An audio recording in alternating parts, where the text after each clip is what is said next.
வணக்கம் ஃப்ரெண்ட்ஸ், இன்னைக்கு வீடியோவில் என்ன பார்க்க போகிறோன்னா பூரி கிழங்கு மசாலா தாங்க செய்ய போகிறோம். எப்படி செய்யறதுன்னு பார்க்கலாம் வாங்க. அதுக்கு ஃபஸ்ட் நான் அடுப்பில் வானல் வச்சு ஆன் பண்ணிக்கிறேன்.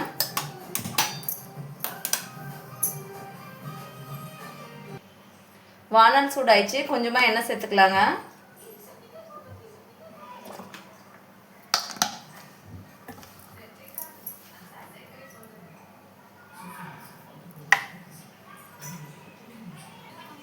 எண்ணெய் சூடாயிடுச்சு, இப்போ கொஞ்சம் கடுகு சேர்த்துக்கலாங்க.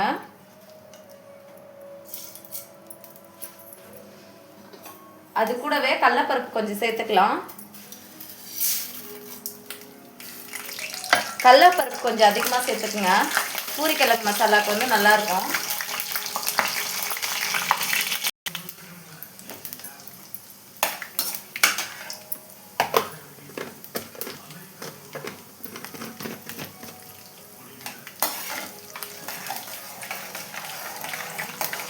கடலைப்பருப்பு கொஞ்சம் பொன்னிறமாக வரணுங்க. வறந்த உடனே பச்சை மிளகா சேர்த்துக்கலாம். பாருங்க, இந்த அளவுக்கு வறந்தால் போதும்.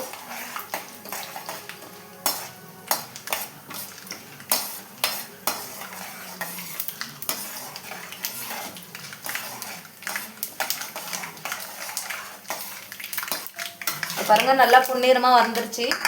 இப்போது பச்சை மிளகா சேர்த்துக்கலாம். நான் காரத்துக்கு 3 பச்சை மிளகா சேர்த்துருக்கேங்க.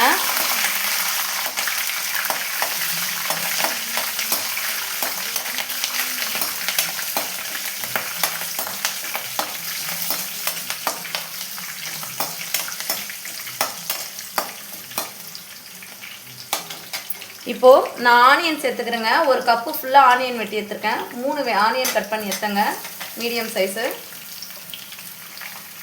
ஆனியனும் நிறைய சேர்த்துக்கணுங்க, அப்போ தான் ரொம்ப டேஸ்ட்டாக இருக்கும். இப்போது கொஞ்சமாக உப்பு சேர்த்து வதக்கிக்கலாம் ஆனியனுக்கு தேவையான அளவுக்கு.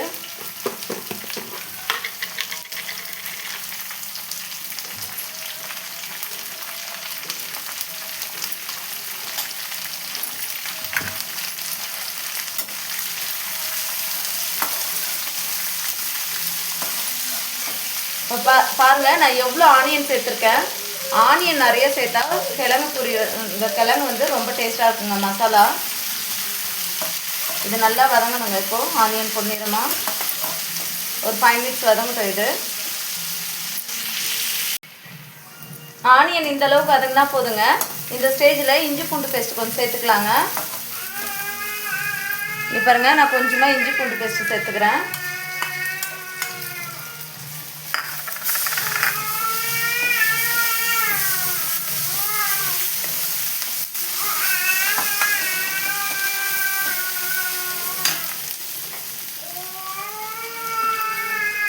ஒரு கொத்து கருவேப்பிலை சேர்த்துக்கிறேங்க.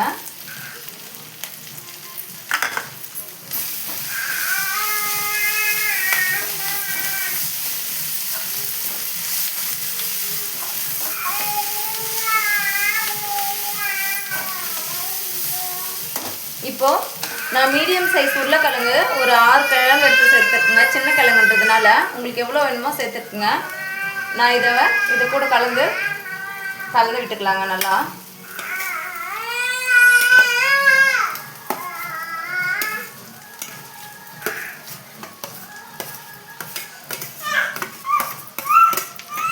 நல்லா வேக வச்சு மசிச்சு எடுத்துருக்காங்க. உங்களுக்கு பெரிய சைஸ் வேணும்னாலும் மசிச்சுங்க, இல்லை ரொம்ப சின்னதாக வேணுனாலும் மசிச்சுக்குங்க. சின்னதாக இருந்தால் தான் பூரிக்கு வந்து சாப்பிட்றதுக்கு நல்லா டேஸ்ட்டாக இருக்குங்க.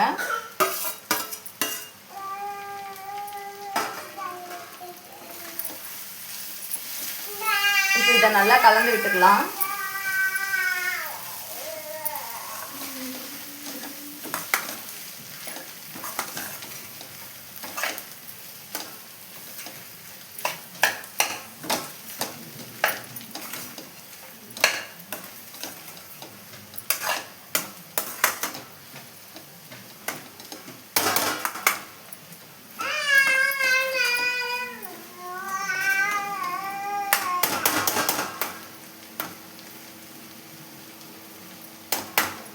இப்போது இது ஒரு 2 நிமிஷம் அப்படியே வேகட்டுங்க. இப்போ கொஞ்சமாக மஞ்சள் தூள் சேர்த்துக்கலாங்க.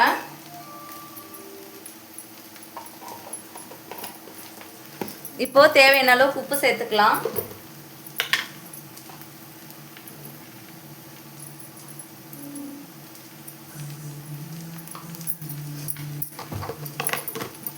இப்போது இதை நல்லா கலந்து விட்டுக்கலாம்.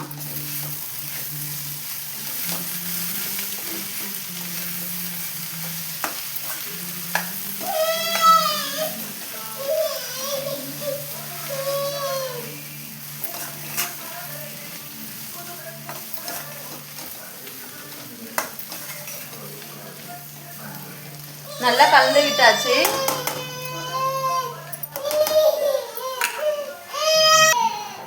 இப்போ தேவையான அளவுக்கு தண்ணி சேர்த்துக்கலாங்க.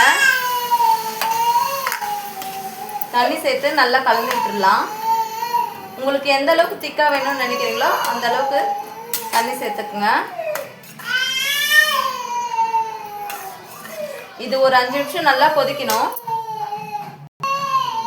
இப்போ நான் இன்னும் கொஞ்சம் தண்ணி சேர்த்துக்கிறேங்க. தண்ணி உப்பு எல்லாம் சேர்த்தாச்சு. இப்போ இது நல்லா கொதிக்கிட்டோம். மூடி போட்டு விட்டுடலாம் ஒரு 5 நிமிஷம்.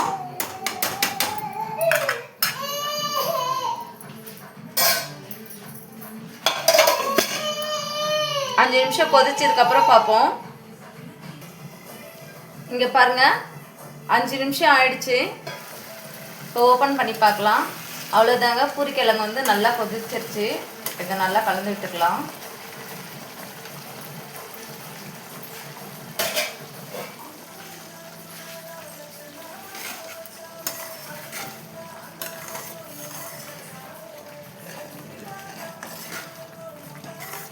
பாருங்கள் எவ்வளோ சூப்பராக ரெடி ஆகிடுச்சு பூரிக்கிழங்கு மசாலா.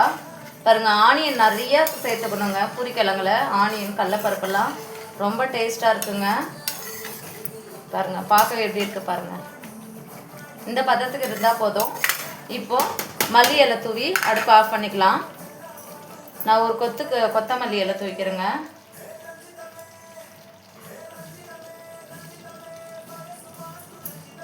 இப்போது அடுப்பு ஆஃப் பண்ணிக்கலாம். அவ்வளோதாங்க, ஈஸியான முறையில் டேஸ்டியான பூரிக்கிழங்கு மசாலா வந்து ரெடி ஆகிடுச்சு. நீங்களும் இதே மாதிரி செஞ்சு சாப்பிட்டு பார்த்துட்டு எப்படி இருக்குன்னு கமெண்ட் பண்ணுங்கள். இந்த வீடியோ பிடிச்சிருந்தா லைக் பண்ணுங்கள், ஷேர் பண்ணுங்கள், சப்ஸ்கிரைப் பண்ணுங்கள்.